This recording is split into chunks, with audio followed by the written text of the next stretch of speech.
So one of the things that I started to see in June, and the pattern very quickly presented as women who chose to get the jab a year and a half to 2 years previous. The other people who were impacted were people who didn't get the jab, but from more of a shedding perspective. What was happening is they swore up and down that they had a yeast infection. And as I'm muscle testing them, it's like, again, I can't treat, diagnose, and prescribe, but it's like there's no yeasty energy there. There's no fungal energy there whatsoever. But what was showing up, like what is showing up is what they had put in their bodies. And where it was pushing out was through the mucous membranes. And extremely uncomfortable, hot, itching, burning, stinging, lots of discharge. And women in their visits, like black discharge, neon yellow discharge, like this is vaginal discharge we are talking about here.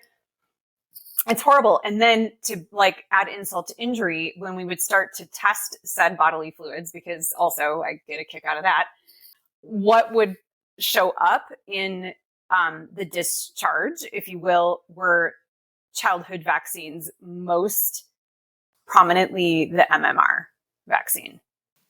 2, 1, 0.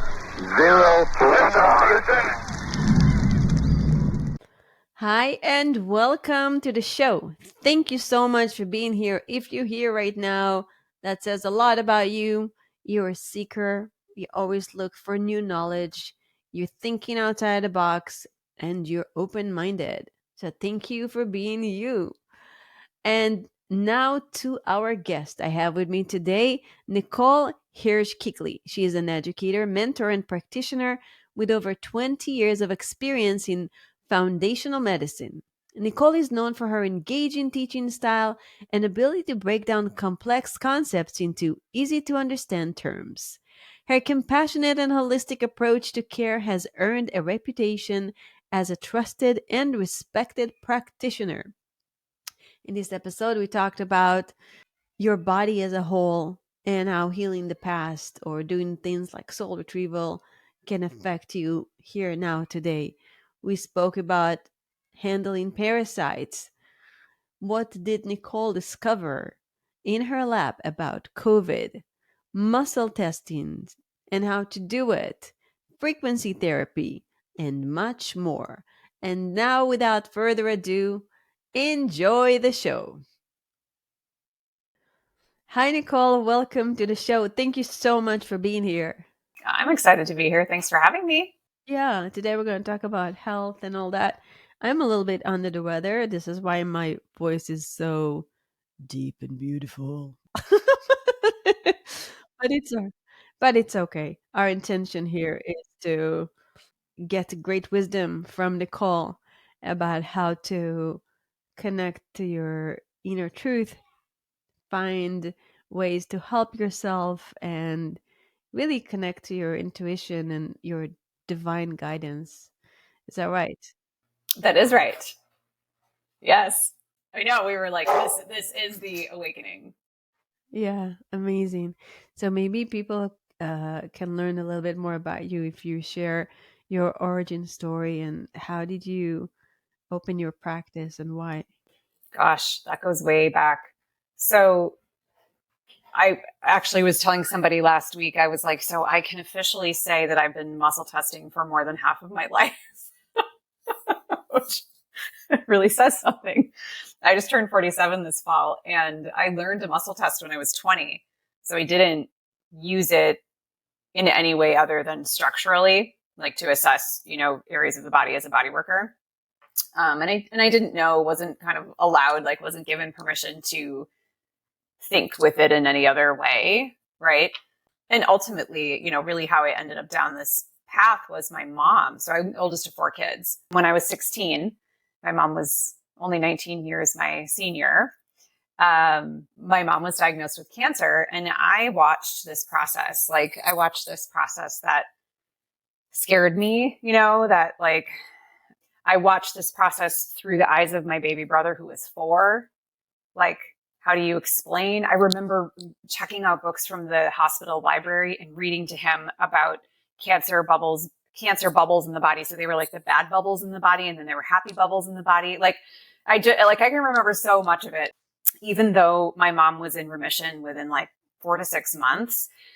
For me, it was like a 2-year time block, right? Like I had it that she was going to die for 2 years, because I just think cancer is big and scary. And when you're 16, it shows up how it shows up, right? And you're the responsible one, being the oldest. Wow. And I was already a mother hen, so that didn't help, because I just kind of like that became my coping mechanism, which obviously has kicked me in the butt since. But I mean, I am grateful for having walked that path, because there were so many moments where in the oncology appointment with my mom, when they gave her the all clear, saying that she was in remission, I'll never forget the oncologist said, "Now here is a list of things you need to keep an eye out for." And he flat out listed diseases, like full blown diseases, breast cancer, heart attacks. And in my 16-year-old head, I remember thinking, like, aren't there like precursors to that? Like, isn't that like, that is the pool? And aren't there things like symptoms to be mindful of that are like before she's in the risk pool, right? And I certainly didn't have a voice and didn't know I could say anything. So like, it's fascinating to me how many times this really just started to occur to me in my 40s. I can go back to that adolescent body, that teenage body, that subconscious mind, and say, like, I know what you were thinking. I can literally feel, and like I have the words now for the feelings that I was having back then about the experiences I was having, and how scared I was, and how big it all seemed. In the grand scheme, it was a short period of time. But so I just started to, at an early age, follow my body's cues, because really nobody was paying attention to my needs at the time. And within about 6 months of my mom being sick, I was diagnosed with an ulcer, which makes sense from like, the support and the things I was providing my siblings. And then for about a year and a half had what they called subacute chronic appendicitis. And so I was missing a ton of school. I was sick all the time. I couldn't stand up straight. I had been a gymnast for 9 years. I could no longer be on the team. Like I was in so much abdominal pain, and knowing what I know now, like in the world of parasites, in the world of toxicity, like I could tell you what was going on with me at that time. And they were just like poking me and prodding me and running all kinds of tests that I was there mostly by myself for, because my mom was dealing with what she was. So I really started to like, oh, this food gives me a stomach ache. I'm going to stop eating that. This, oh, my best friend is a near vegetarian, so I should probably try that too, right? It was just like in this very influential time frame as a teen, right? By the time I was 18, I was seeing my own chiropractor, like, paying for that out of my own pocket. By the time I was 20 or 21, I stopped seeing a therapist that I had kind of seen since I was 12, and really wasn't feeling like I was getting anything out of it other than telling the same story and drawing the same literal picture every week. And I started diving into energy medicine, right? Like we would call this right now energy medicine, Reiki, body work, food. Like if it hurt, I didn't pursue it. If it gave me comfort, I, like welcomed it into my circle. So it's definitely at an earlier age than I think most people are, paying attention to those things. And I was 20, and I was already a year and a half into my like biology pre-med degree. That was the goal. I wanted to be a doctor.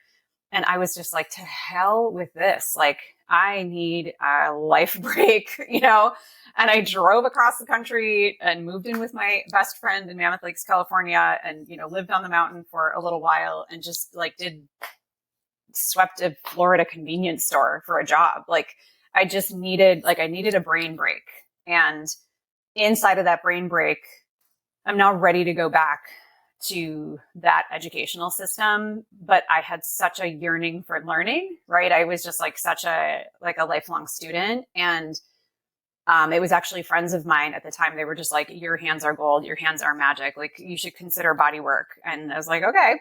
And so I jumped into this 18-month program. So literally by the time I was 20, I had started a part-time bodywork practice, and then very quickly became a birth doula and a craniosacral therapist. And just, I was clear that I had to chart my own course if I wanted to like serve in the way that I knew I could serve.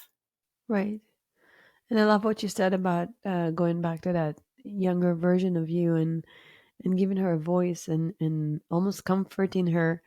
Sometimes I do this exercise of soul retrieval where I go back to traumatic events in my life because it's almost like you go through something and there is a soul fragment that is left. And sometimes I can even like see it.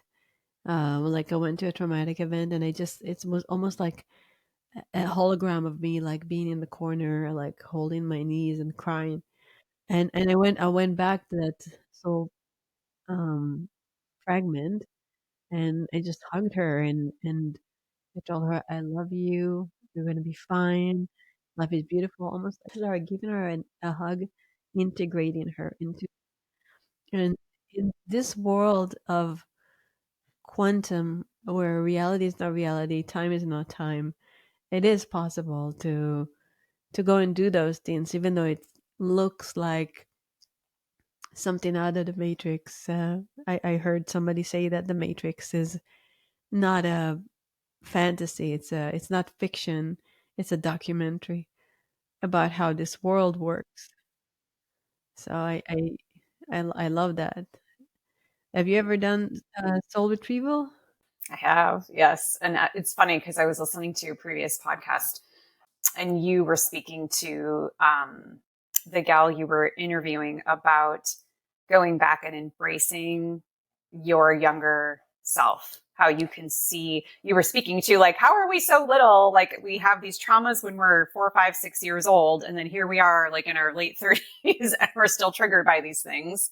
Like what does it take to get through that? And, you were saying like, I sometimes go back and I just embrace that little me and tell her it's going to be okay. Right. I've done that so many times. And actually I have this little practice I do every morning. So like a vision board, right? But I have it in the notes on my phone. Mm. So like I'll copy and paste images and then I have a That folder. is It's like brilliant. That's brilliant. I wanted to it do a wasn't vision my board. idea, but it is brilliant, right? It's brilliant. Oh wow. It's so much Amazing. fun. And so I call it my like grounding and manifestation folder. Like I can pull it up every morning and then I can literally like I hone in on the photo, like the feeling of what the photo is. And then I have a couple of notes that I've taken underneath and it just reminds me like why I'm drawn to that photo. Like what's the way of being or what's the like feeling that I want to Right. elicit. And there is a folder that's like little me where I've taken photos of old Polaroids, of myself where I'm little.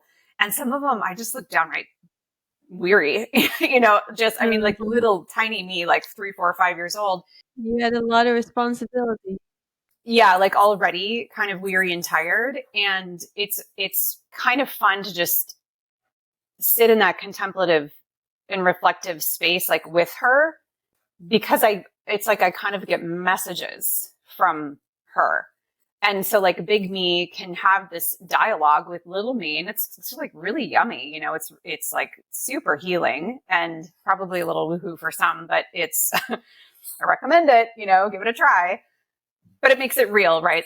Yeah, it's a few months ago I spoke to a group of women and I took them through a guided meditation of actually meeting that little girl and embracing her. And and when we were done with the and when I do that, I have a background in hypnotherapy, so I know how to regress people. But I also let go and let God. It's like whatever is channeled through me, it is what it is. And when I finished, I look around the room and everybody's crying. Everybody's crying. It was beautiful.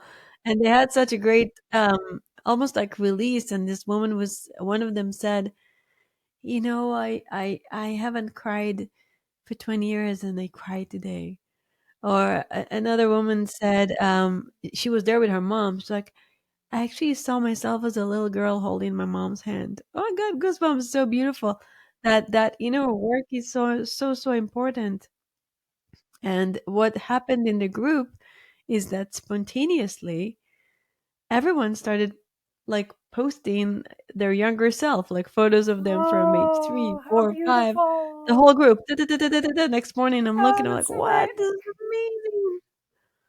Yeah, maybe somebody What a had to cool listen way. to this, what we're talking about, and because it's so important for them. So if you are touched by what Nicole and I said, then do that. Go back, calm down, hold her, love her or him. If you're a guy, sorry. So Well, here's the other thing that I think is so interesting. If I'm in a moment of like whatever, like I was journaling this morning and I'm like sitting in imposter syndrome and sitting in just this like feeling defeated. And I was going through just right, like, what is this about? And where is this coming from? And like, like, why do I feel so stomped down and la, la, la, la, la. And then the more I wrote, then it was like suddenly this picture of myself when I was little showed up in the back of my mind. And of course, what it is, it's of like a photo from like our family photographs growing up.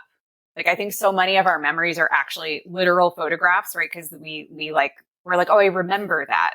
At least for me, that's how that is true. And when that photo came to mind, it was like, oh my gosh, like these aren't even 47-year-old me. This is like, I don't remember how old I was in the picture, 9 or something. I was like, this is such an old conversation. Why? Like, what is it that I'm being triggered by right now that I'm allowing that 95% of my subconscious mind to run this conversation, right? I just think we get so much comfort from, instead of like dragging your past into the future, if you can like look back at the innocence of, who we were when we were small and all the things we didn't know, like all like the roads we hadn't yet traveled. It's like when we can go back to that sweet, sweet, sweet, innocent self, it's like a grounded me out immediately and had me go like, oh, this is old. I see this isn't even a present time conversation. right.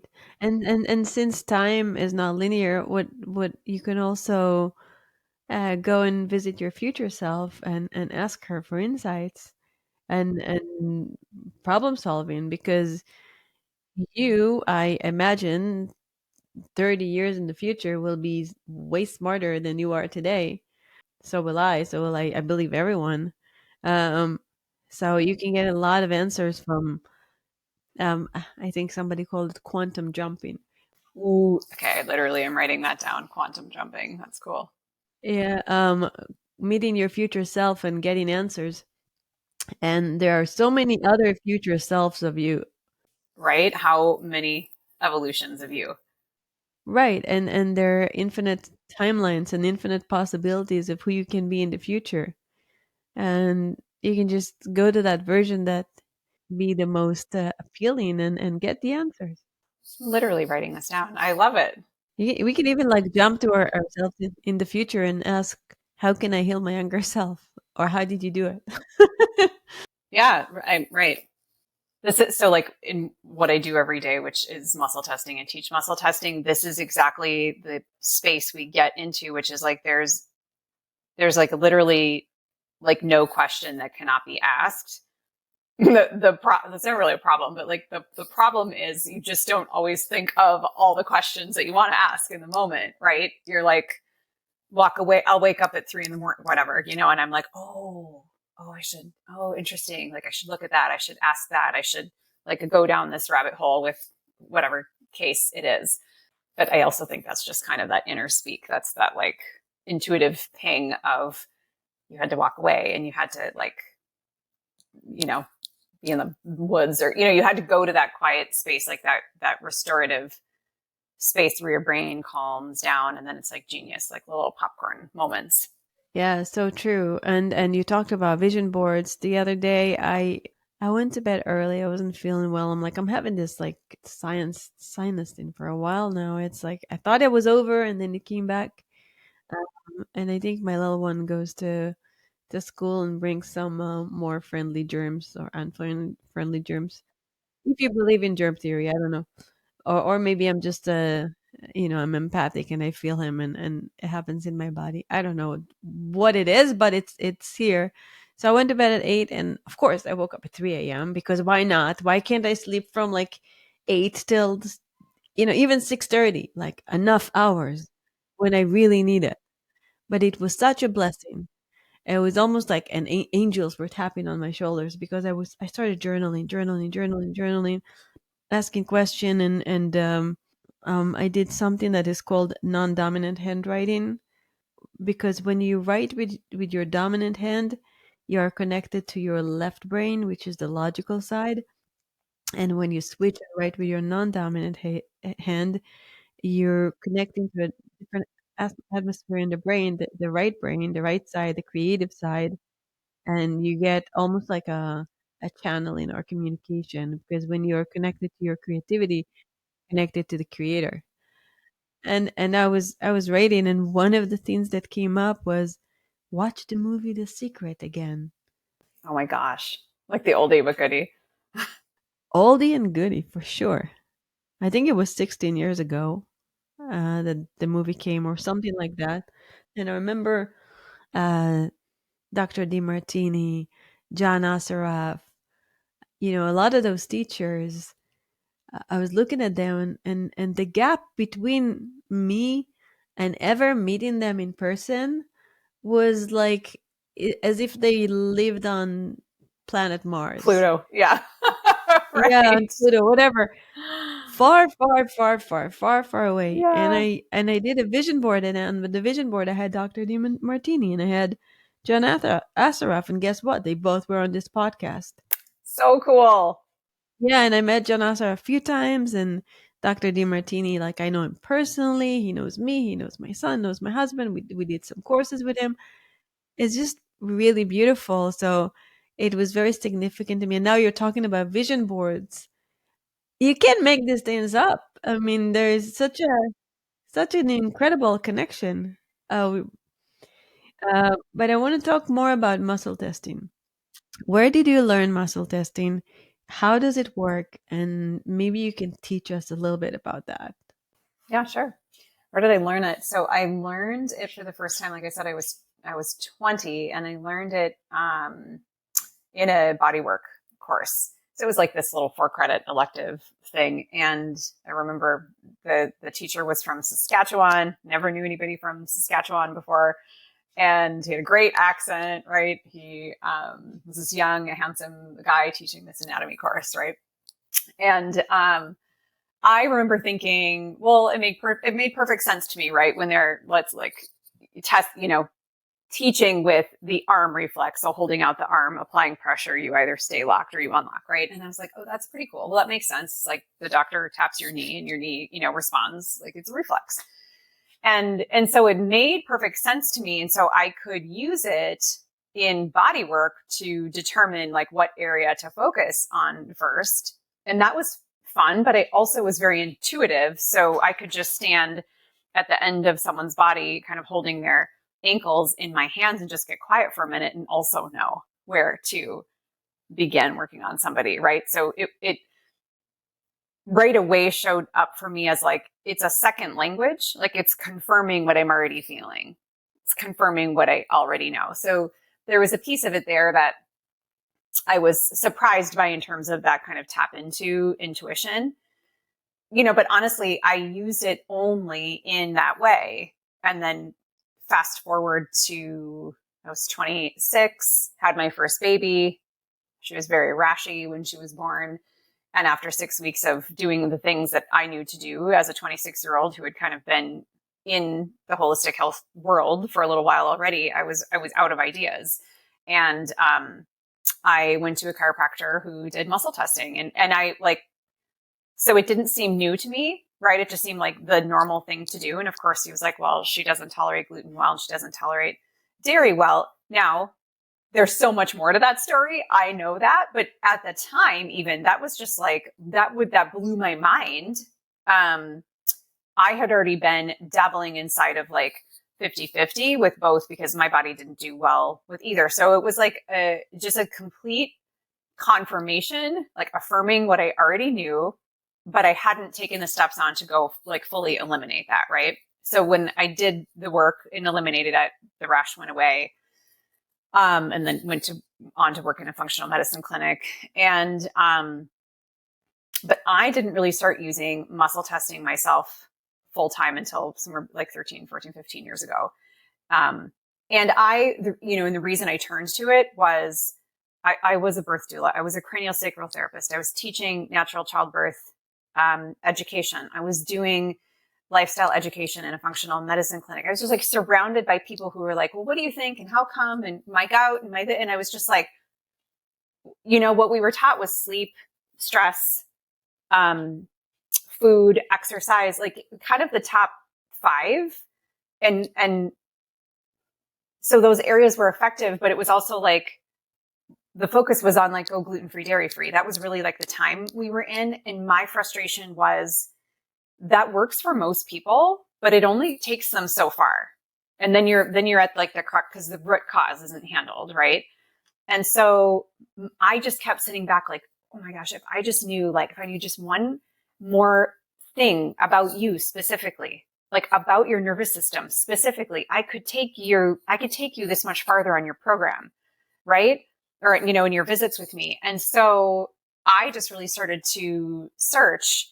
Having had the experience of being muscle tested by a doctor, I really thought like, do I need to have some kind of license or degree in my state to do that? And it turns out I needed to have not a license, but say license to put hands on body, if that makes sense. So I was a body worker, right? I was a birth doula. I was already doing these things. I was already in the wheelhouse. And the minute I started and I tend to do things like full bore. So I knew that the little 3-day intro program wasn't going to be enough for me. And I would need to go all the way through to become like a clinical master of, at the time, it was nutrition response testing. And it served its purpose. But over time, what I realized it was lacking was the willingness to converse with the body in the world of the emotional and the energetic.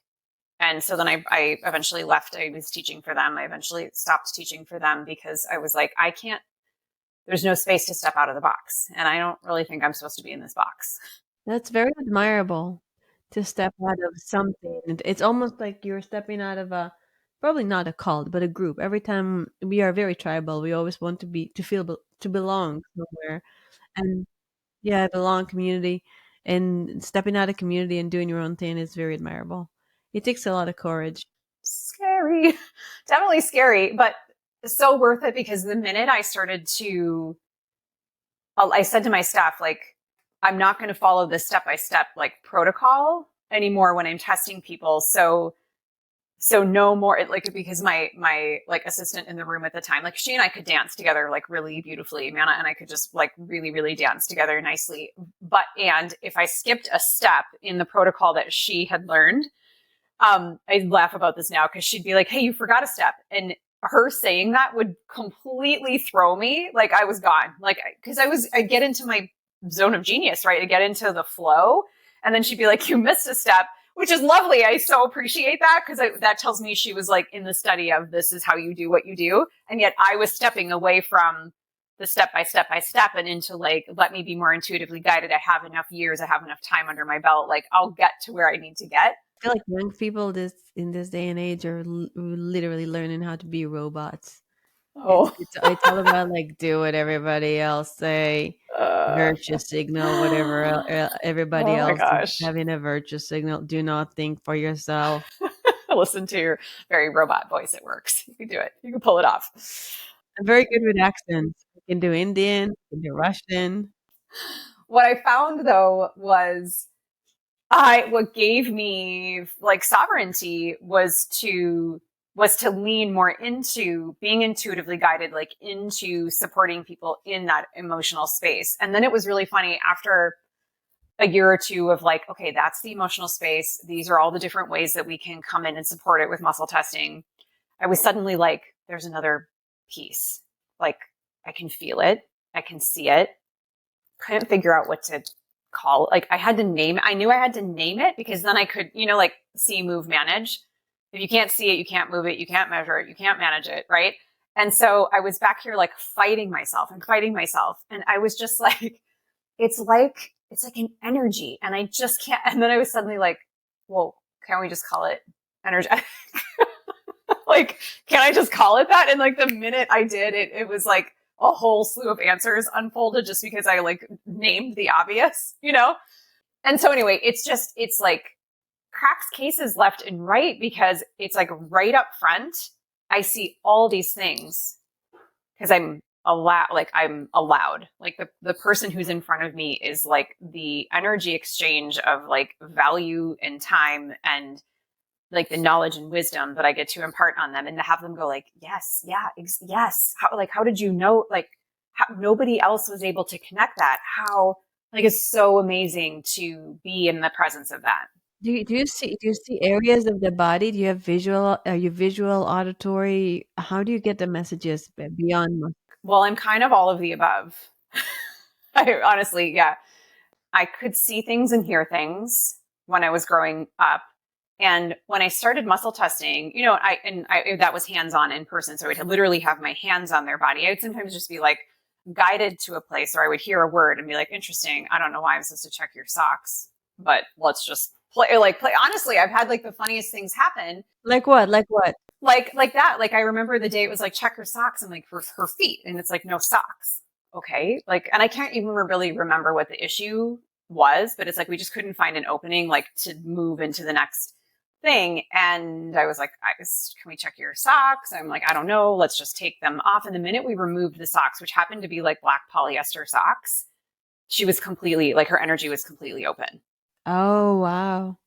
There's so much toxins in our fabric and what we wear, but Right. I think it's like, it's chemical. It's also, it could be color, right? It could be so many different things, but that's what I mean by letting, because then her body was responding in a completely different way. And it's like, oh, how about we just don't do those socks? And she's like, that's fine. Like, that's easy. I can like give up the black polyester socks. What I really started to land inside of was that there was this dance that would then occur. Like what I could see, I could share with them. You know, at that point, people had been on my table long enough that I could be like, so can I just say, can I share something with you? And if they were new, I just started to like, the preamble was like, this is, you know, what I do and this is what I provide. And I see what you have going on. And here's how I think I could help you. Like, A, I can't ever make guarantees, you know, B, this is what I see happening over time. And C, like, this little thing about me that you should know is that sometimes I get information intuitively, and what'll happen is I'll see pictures, but they come through my right ear. Like that's like, I can see them that way. And then I see words across my forehead. So it's like, I know. And honest to God, I don't know, a few years ago, I literally was like, the sooner I make this okay, like the easier life is going to be. And what I mean by that is like, I literally just had to share, like, here's a thing that happens. But by doing that, people are like, oh my gosh, can I tell you what happens to me? Can I tell you what I see? Can I tell you what I notice? Or can I tell you how my intuition shows up for me? And it's like such a beautiful thing to share in that super authentic space. Yes, it takes like a fair amount of vulnerability. But I've also just seen like the most incredible things come from that space because I'm willing to share it. it goes back to living in the matrix where we can bend reality and we can influence reality and we can get messages from the life force, God, creator that is running this reality. I call it God. I agree. So tell me a little bit about your practice. Well, I actually closed the doors on my bricks and mortar a year ago, November. So I've been 100% virtual ever since, which has been great. And that wasn't like actually, it was a very quick decision. It was something that landed very quickly. I came out of a meditation one day. And also at that point, though, my in-person practice was 75% virtual at the time that I made the change. So it was like, you know, in some ways it was a big deal. It was a big change, but in others it was like just kind of moving that last little group of people over. And, you know, the ones who had been with me for a while, I probably lost maybe 10 or 12 clients, which is sad. You know, it's a bummer. But honestly, those who were like, I don't want to say like committed to our relationship, but who were like, they like took the faith walk with me, right? Like they were like, I don't get it, like I can't imagine working with someone else. And they just like, and they're a year into virtual visits and they're getting great results, and they're like, we still have that relationship, and it's just amazing. So sometimes I think it just kind of weeds, like, I don't know why, right? Like it kind of weeds people out. People come in and out of your life, I think, for a reason. Yes, absolutely. And what are some? So you treat children and adults, or just children? What's your specialty? Well, so really, what I'm known for really are pediatrics. I think it's just where I've come from, and I speak kindergarten, and it works for me. Obviously, I work with adults as well. And because I have to avoid the word like treating, diagnosing, and prescribing, we really just kind of call it like handling. Like, what do I handle? What kinds of cases do I handle? What kinds of issues and concerns, You always have to say do the right I, words. how to say the right You words? got to Yeah. say the right words, because if you're not going to say the right words, you're going to be sued. Everything needs to be so politically correct. I come from a culture that is so not politically correct. It's still hard for me to adjust sometimes. That's awesome. What are some did you have any cases that surprised you? Like messages that you got about and treated, that like people that you treated, they were so incredible that even you were shocked. Well, so if we can talk about the last few years here for a minute. Oh, let's talk about the last few years. Yeah, this pandemic thing. So one of the many ways it continues to show up and sort of like surprise me, not surprise me, is I would say since January is when I started to see this kind of last pattern. It's one thing that I love is like I love to share like the trends and patterns that I see. For a while there, I was like, I made sure to get on Instagram like every 7 to 10 days to like share the most recent trends and patterns. I don't always keep up with that, but it's one of my favorite conversations. Because all day long, every day, talking to I'm like, oh my gosh, you're the sixth person today. You're the like 10th person this week, and here is this pattern that starts to erupt. And the beautiful thing is these people are not just in my zip code. They are like across the nation or overseas. And I see the same things. What does that tell you? Right. So one of the things that I started to see in June, and the pattern very quickly presented as women who chose to get the jab a year and a half to 2 years previous. The other people who were impacted were people who didn't get the jab, but from more of a shedding perspective. What was happening is they swore up and down that they had a yeast infection. And as I'm muscle testing them, it's like, again, I can't treat, diagnose, and prescribe, but it's like there's no yeasty energy there. There's no fungal energy there whatsoever. But what was showing up begins with PFIZER. Like what is showing up is what they had put in their bodies, and where it was pushing out was through the mucous membranes. Wow. And extremely uncomfortable, hot, itching, burning, stinging, lots of discharge, and women in their visits, like black discharge, neon yellow discharge, like this is vaginal discharge we are talking about here. Oh my goodness, that's horrible. It's horrible. And then to like add insult to injury, when we would start to test said bodily fluids, because also I get a kick out of that, what would show up in the discharge, if you will, were childhood vaccines, most prominently the MMR vaccine. Oh wow. Yeah. And so it's like I saw it, and then I saw it again, and then I saw it again, right? And then I'm like, ooh, this is now three, like, you start to see these things kind of unfold in threes or in groups. And it was also taking a really long time to resolve because it was so uncomfortable over there. And they were so convinced that it was a yeast infection. They kept going back to get more monostat or more like prescriptions from their MDs who were saying this is a yeast infection and having zero success. This is curable? It is manageable. It is handleable. Okay. But it does take some time, which is unfortunate because it's super uncomfortable. So, and high dosing of some support. I mean, high dosing of kind of whatever support they're asking for, but high inflammatory control products and also the parasitic side of it. But you said that people that were like exposed to the shedding had the same symptoms? Yep. Just as severe? Yep. And then at the end of the summer, I started seeing it in the littles, which just like No. Okay. pissed me off, like unbelievably so. And so it's in some ways it's pushing out in the skin. So people have like hot, itchy, scaly, like hands, like fingers super itchy, and they just peel, crack, bleed, peel, crack, bleed. You know, it kind of looks like eczema. Ears like peeling, flaky, leaky, like lymphy ears, eyelids peeling, flaking, blowing up, turning bright red, nostrils, sores everywhere in the nostrils, sores in the mouth. Like you're just like, here's the entrance, there's the exit, and it was happening everywhere. And so it was just, I can't, the fury of, well, and it's like, that is the feeling. It's fury, like feel the fury moving through the body, like these sweet little tender bodies who did not receive the jab. These like, I have one, she's 3, like she's 3 and she's in like agony Wow. trying to self-soothe to like get that feeling out of her crotch. Like it's just awful, the things I started to see. So that really just, it does get my goat, because I think really what I don't say, I think it's like what I've observed from muscle testing inside of the past 3 years is this thing that we've called COVID is we're a highly toxic society, right? And then toxins happen to rain down us from the sky. Yep. And then it's in the water we drink.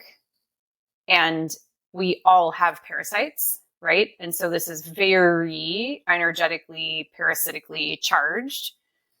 But then these toxins, these deep, deep toxins, like wake up the parasitic loads in our body and like exponentially multiply. Right. Wow. That's another like long topic I want to talk to you about. So, do you feel like people are still shedding? Yeah. Ugh. That's awful. Yeah. And that definitely seems to like go in spurts, and we're like in a spurt. Okay. Is there any way to be protected? I don't know. I think that's arguable from the like mindset perspective, right? Like if you kind of have the mindset that it's going to like bug you and glom onto you and, you know, like a monkey on your back, then I think, well, hello, like welcome to the invitation. Yes. And when I think about a 3-year-old, I don't think they have that mindset, and yet they get it. Yeah. So there's something to me about like the raw, vulnerable innocence of our young people too. That's just like, that is a draw, right? For like energetic parasite. It's like a energy suck, you know? Yeah, I think I saw somebody's blood sample, and they actually show a parasite after the jab. It's called Hydra or something like that. Something weird like that. What an interesting name. So parasites, we are all exposed to them. I lived in Japan for 3.5 years. Like sushi is my favorite. And then I went, I know, yeah, man. I spoke to a friend of mine a few months ago, and she's like, you know how many parasite eggs are in this little piece of salmon? And I was like, and it disgusts me.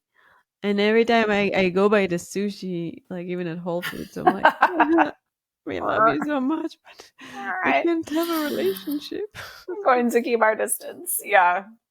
What's the deal with parasites? How can we do a parasite cleanse? Does everybody need a parasite cleanse? How do you test for parasites? Yes. I mean, I think muscle testing is the most effective way of testing for parasites because stool samples are terrible. Like, just the labs are not great for it. And muscle testing just really gets at like the subtle nuances and the energetics, right? So you can pick up on things you otherwise potentially couldn't. I think, yes, we all have them. They're probably not out of like off scale in everybody, but it doesn't take much, right? It just takes like toxicity, and that could be in the form of stress. That could be in the form of a relationship. That could be, you know, like whatever it is, to push them out of balance. When I'm stressed, I'm more susceptible. Yes. Yeah, for sure. So that is a big question we get is like, should I do a parasite cleanse? How often should I do a parasite cleanse? I mean, I think like a common conversation is like, if you're going to do a parasite cleanse, you're going to want to do it for like a full, 8 weeks to just really make sure you're getting like full life cycles as much as possible. And then make sure you're doing that a couple of times a year. What I find, I guess this is kind of a twofold answer. If you launch into parasite cleansing, but if you haven't, without doing like the preemptive work, like there are some things that make a parasite cleanse more tolerable, more effective, and a little easier, to just like welcome into your life. And that is really boosting your mitochondrial function. That is keeping your drainage pathways open. That is having a binder in there to mop up like the debris that's already there, right? But then anything that they happen to release. And so those are things that I find people go like, oh, okay, check, check, check. I did that.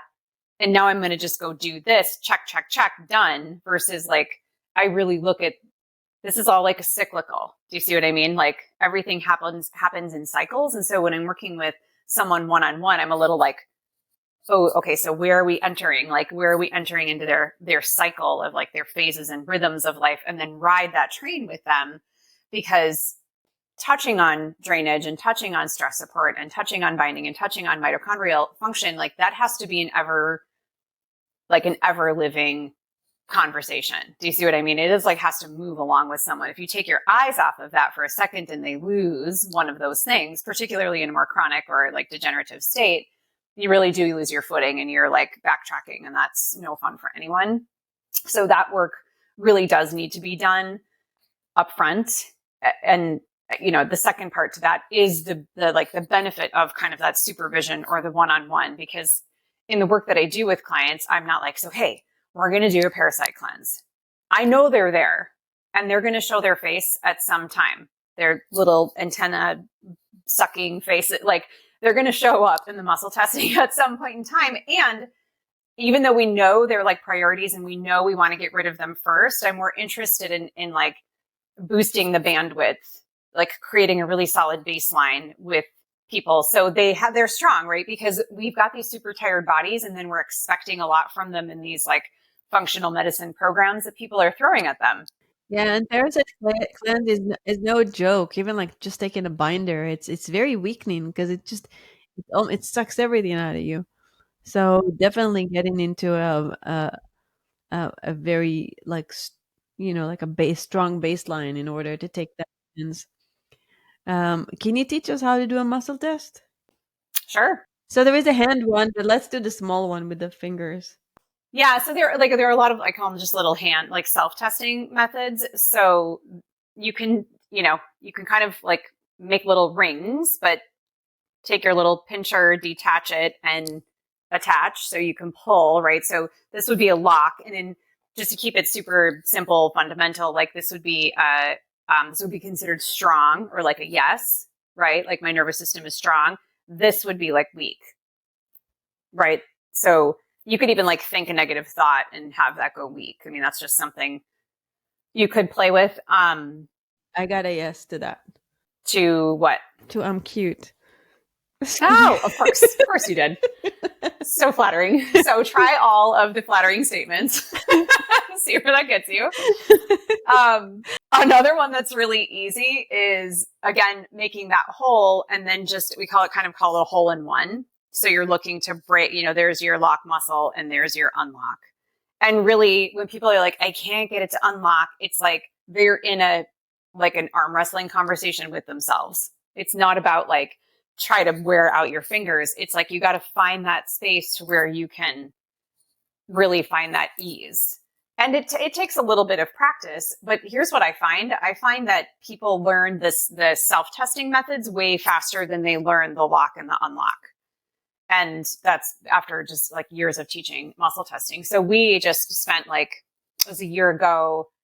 So now it's been a year and a half. We started filming and recording what I teach called the method of intentional inquiry, because we wanted to create, like, in the world of the pandemic, and who knows what's happening next, like we wanted to create muscle tests, like virtual muscle testing courses. So people who are like, I don't want to travel, I don't feel safe traveling, whatever their conversation is, can purchase this program and guide themselves at home through learning muscle testing. So we have like a basic muscle testing course and then an advanced. And in the advanced is where we get into the self-testing methods, because moms just want to be empowered with information, and practitioners for sure want more information to more, I hate to say the word like quickly or move faster, but it's about efficiency, right? If we can get to root cause issues. It's a really fast world.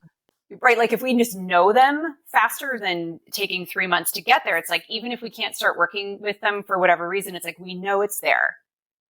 Right. So we can we know you're there, mold or, mycotoxins or whatever. And we know the body's saying, I'm too tired to start working on you, but you're sitting right there on the shelf. We're coming, we're going to get there. And so as the body gets stronger, right, you can take on those deeper conversations. Right. I sometimes do a sway test. I know people sway back and forth, but for me, I don't know, it's like right or left, where right is the right answer and left is not. Sometimes sway test feels more more clear to me. Sometimes with muscle test, I'll get different answers. I'll start doubting myself, and then I'll get different answers. It's really about the question you're asking and the clarity, like being very clear about what you're asking. And like, are you asking a question or are you like making a statement?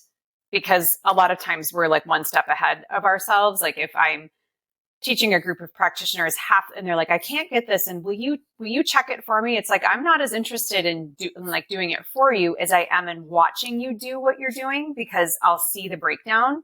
Like, oh, like the elbow's not locked in place, or you have a vial in your hand and you're bringing the vial toward the body, but you haven't even touched the person's head with the vial and you're already getting an unlock. So you're not even asking the question before you're seeking the answer. Do you see what I mean? So they just get in their own way because they're moving quickly. So I'm always like, go back to kindergarten, like scale it back and move really slowly and intentionally, because that's where your confidence will come from. That's where you're like, you'll just be more confident. Your confidence will grow faster by you going more slowly, I guess, if that makes sense.